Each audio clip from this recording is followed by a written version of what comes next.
Brian Glenn is with us. He's reporting live from the border. Brian, what are you hearing? What are you seeing on the border? What is happening with President Trump's visit there?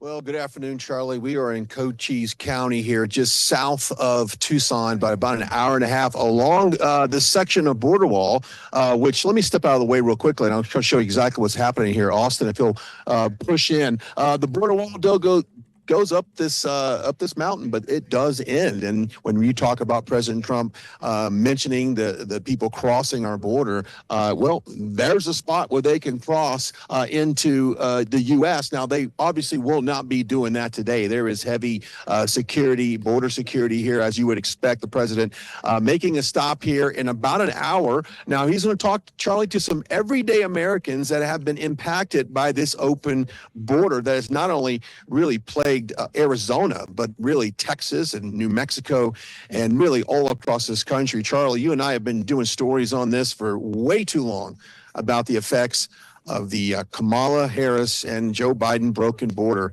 that is really, I guess, poured fentanyl, drugs, Biden crime wave, now Kamala crime wave into this country. But I love what you said in the open in the previous segment. Yeah, I'm looking forward to President Trump at your event there in Glendale. And who knows, maybe we do get a surprise there, right?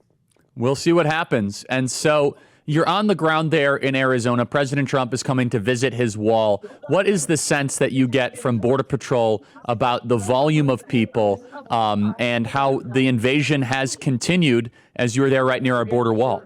Yeah, the invasion has continued, and there's certain parts of the border wall along this U.S. border that are more impacted than others. You know, you've seen what they've done in Eagle Pass with the floating buoys that have been out in the Rio Grande River there. That has slowed the traffic down. But guess what? You know, these drug cartels, these human traffickers, they know how to get around a lot of that stuff.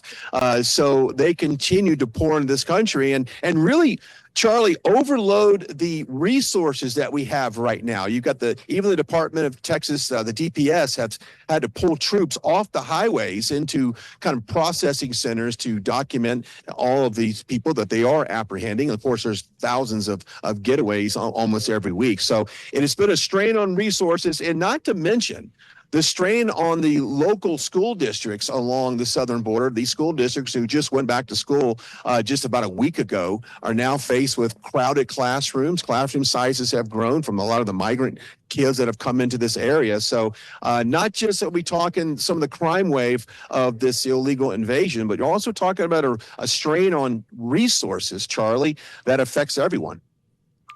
It's a strain on the entire system here. Last question here, about 1 minute remaining. Brian, you visited the border quite often. This is a major political issue.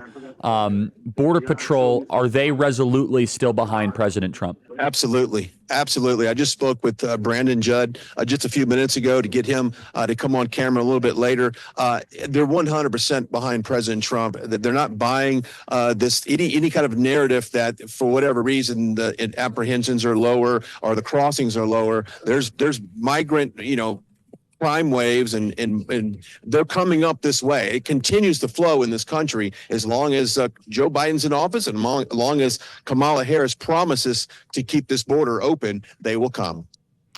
Very good. Brian, excellent work. We'll talk to you soon. Thank you.